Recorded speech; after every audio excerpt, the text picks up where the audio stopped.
Universe நேயர்களுக்கு எனது அன்பான வணக்கத்தை தெரிவித்துக் கொள்கிறேன் தோழர்களே. தை பிறந்தால் வழி பிறக்கும். இது அந்த காலத்திலிருந்து தமிழ் மொழி உருவாகிற நேரத்திலிருந்து இது உருவான பழமொழின்னு நினைக்கிறேன். அது முக்கியமான மனிதர்களை, தனக்கு மேல் இருக்கக்கூடிய மனிதர்களை, அதிகாரம் படைத்தவர்களை, எளிய மனிதர்கள் அன்று போய் ஒரு சந்திக்கக்கூடிய ஒரு நாள். அது உழவர் திருநாள் தனியாக இருக்குது, மாட்டுப்பொங்கல்ன்றது.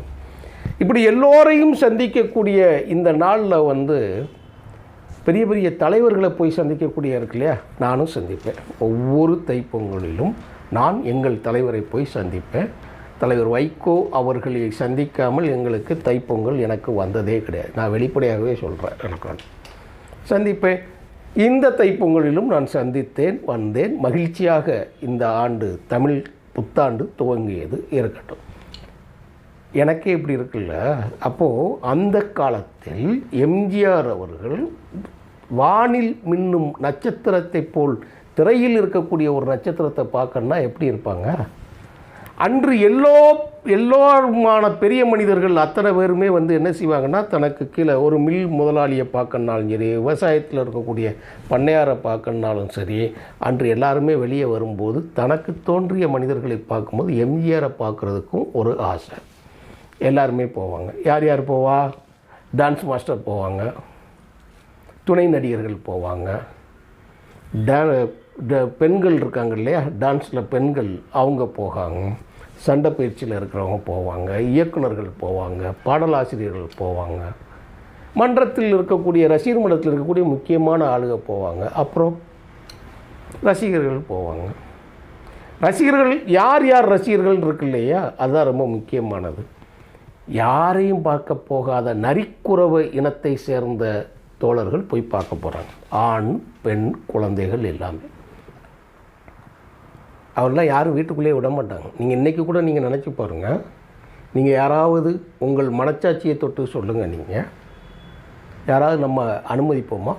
இல்லை, அவர்கள் நெருங்கி நம்மோடு உறவாடுவதை யாராவது அதை ரசிக்கத்தான் செய்வார்களா? யாரும் செய்ய மாட்டாங்க. அப்படி ராமாவரம் தோட்டத்திற்கு முன்னால் ஒரு கும்பல்னு தான் சொல்லணும் இல்லையா, ஒரு இனக்கும்பல்ங்கிற மாதிரி. ஏன்னா அவங்க தனி டிசைனில் இருப்பாங்க, தனி ட்ரெஸ் நாலேஜில் இருப்பாங்க, ஊசி பாசி மணியில் அப்படின்னு இருப்பாங்க. கைகளில் என்ன வச்சுருப்பாங்க? குரங்கு முதற்கொண்டு வச்சுருப்பாங்க, நரிப்புல் வச்சுருப்பாங்க, எல்லாம் இருக்கும். அணில்கள் எல்லாமே கையில் இருக்கும். எம்ஜிஆரை பார்க்குறதுக்கு கூட்டமாக நிற்கிறாங்க. காவலாளி உள்ளே விட மாட்டாங்கண்ணா. இதை கவனித்த எம்ஜிஆர் அவங்கள உள்ளே விடுப்பாங்கிறார். நீங்கள் நடிகர்கள் எம்ஜிஆர் செய்வது அவர்கள் நடிப்புக்காகவும் புகைப்படத்துக்காகவும் செய்கிறேன்னு. சரி, சும்மா தான் கூட்டு போகட்டுமே. போய் மற்ற தலைவர்கள் வீட்டிலலாம் போய் நரிக்குறவர்கள் போய் நின்றுதாங்களா? சரி, நிற்கிற ஆள்களுக்கெல்லாம் என்ன செய்கிறாங்கங்கிறது ஒன்று இருக்கு இல்லையா, என்ன செஞ்சுருவாங்க? அப்படித்தான் இருக்கும். ஆனால் எம்ஜிஆர் நரிக்குறவர்கள் அத்தனை பேரும் போய் சேர்ந்த உடனே அவங்க என்ன பண்ணிட்டாருன்னா, உள்ளே வர வச்சு அவர்கிட்ட பேசி அவங்க எல்லாருக்கும் பணம் கொடுக்குறாரு. அவங்களுக்கு உற்சாக மிகுதியில் இருக்கிறாங்க, பயங்கர உற்சாகம். அவரோடு இருந்து புகைப்படங்கள் எடுத்துக்கொண்டு ரொம்ப மகிழ்ச்சியை தெரிவித்து, பொங்கல் வாழ்த்துக்களை தெரிவித்து அவரும் ஏற்றுக்கொண்டு விடைபெறுகிற நேரத்தில் ஒரு பெரியவர் ஓடி கட்டி பிடித்து கன்னத்தில் முத்தம் கொடுக்கிறார்.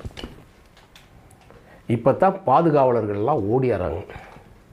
ஓடி அவரை பிடிச்ச உடனே இழுக்கும்போது சொன்னார், விடுப்பா அப்படின்னு எம்ஜிஆர் சொல்கிறார். அதான் தலைவர், ஒரு தலைவருக்கு உண்டான பாங்கு.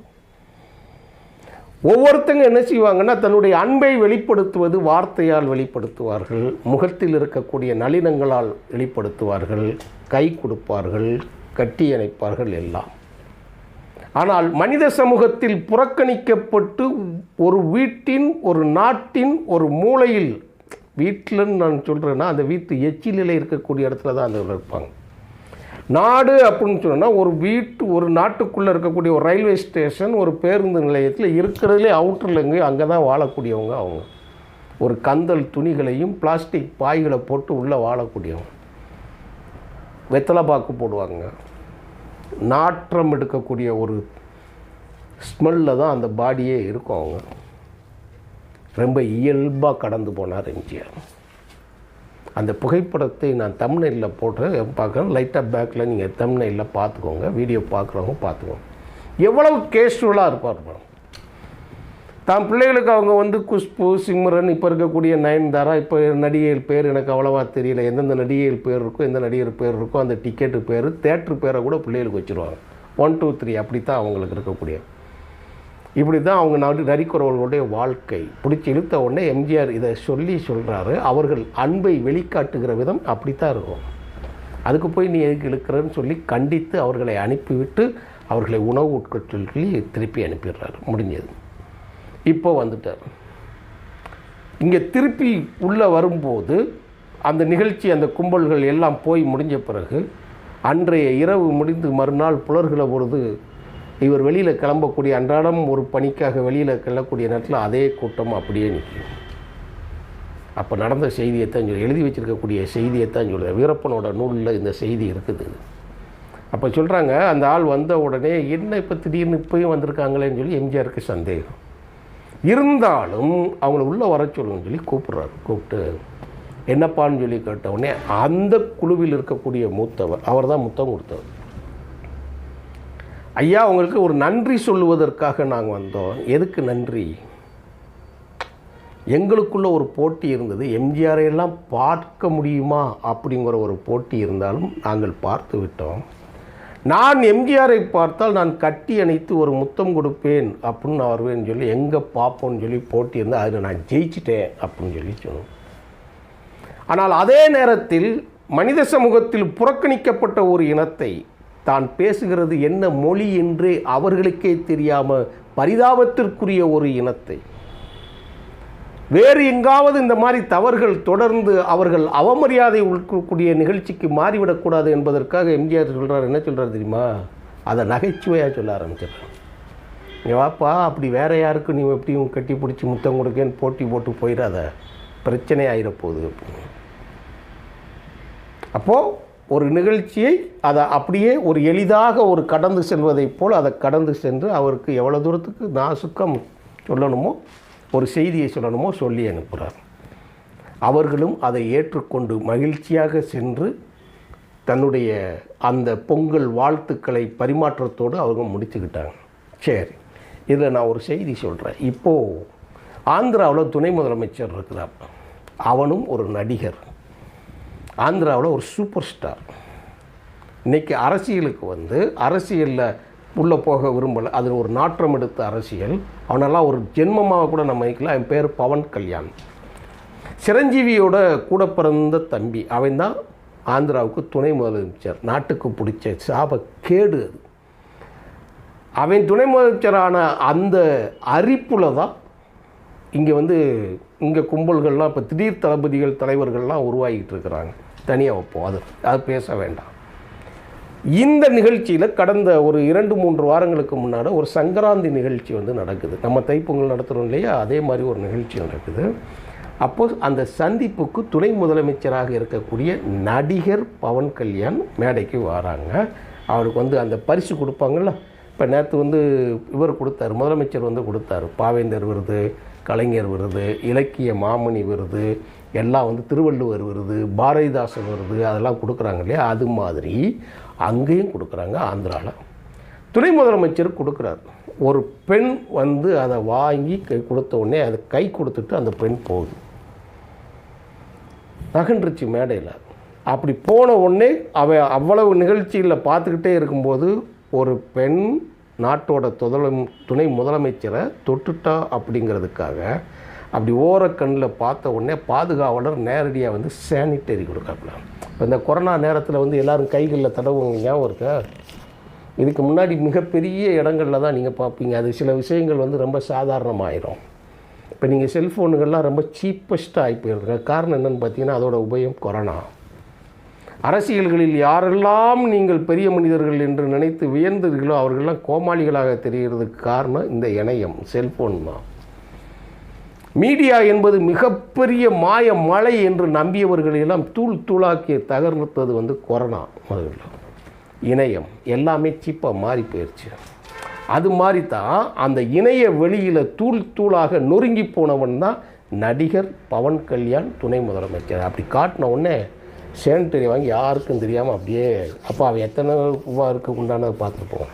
கொரோனா நேரத்தில் நல்லா துபாயில் இருந்தேன், அங்கே மாட்டிக்கிட்டேன். நான் எத்தனையோ பேருக்கு எத்தனையோ உயிர்களை நான் இந்த காணொளிக்காக பேசுவதற்காக நான் சொல்லவில்லை. என்னுடைய தோழர்கள் வெளிநாட்டில் இருந்தும் பார்ப்பார்கள், எத்தனை பார்ப்பார், யாரும் என்னை எதுவும் சொல்ல முடியாது.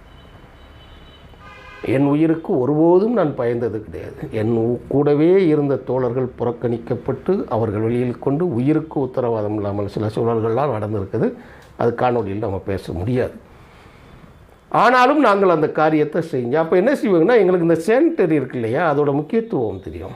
ஐசோலேஷனுங்கிறதோட முக்கியத்துவம் எங்களுக்கு தெரியும், எனக்கு கூடுதலாக தெரியும் கொஞ்சம். அப்படிங்கும்போது அதனால தான் நான் சொல்கிறேன், அந்த சேனிட்டரி வாங்கி அப்படியே நாசுக்காக அப்படி கழித்து அப்படி அவனை தூக்கி அப்படி கொடுக்கலாம். கொஞ்சமாக அது அறிவு இருக்கணுமே. நீ உன்னுடைய நடவடிக்கை எல்லாமே கேமராவில் பதிவாகிட்டு இருக்கு. இதை அப்படியே எடுத்து ரவுண்டு போட்டு செய்தியை போட்டாங்க. இப்போ நீங்கள் எம்ஜிஆர் அவர்களோட யோசிச்சு பாருங்கள். எம்ஜிஆர் நரிக்குறவை இனம், நீங்கள் கீழ்நிலையில் புறக்கணிக்கப்பட்டு ஒரு இனம், அவங்க பல்லு தேய்ச்சிருப்பாங்களான்னு ஒழுங்காக உடை கூட அவங்க ஃபேன் செட்டை போட்டெல்லாம் நீங்கள் பார்த்துருக்கவே முடியாது வாழ்நாளில். நரிக்குறவங்க ஃபேன் செட்டை நான் நரிக்குறவங்கன்னா எல்லாம் சிரிச்சிருவீங்க. ஏன்னா நம்ம மைண்டில் அப்படித்தானே இருக்கும். ஒரு நரிக்குறவன்னு இப்படித்தான் இருக்கணும்னு ஒன்று இருக்குல்ல.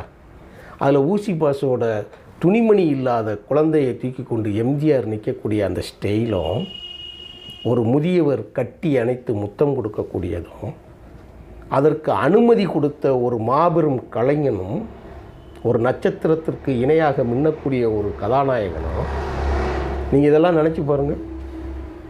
நீங்கள் இதை நினச்சா தான் இந்த செயலோட அருமை. இது என்னையா ஒரு போட்டோ எடுத்தார், கட்டி பிடிச்சா ஒருத்தர், இது ஒரு செய்தியா?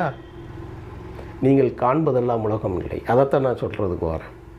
அதை நீங்கள் நினச்சி பாருங்களேன். ஒரு நரிக்குறை ஒருத்தர் வந்து உங்களை வந்து கட்டி பிடிச்சி முத்தம் கொடுக்க மாதிரி ஒரு நினச்சி பாருங்களேன்.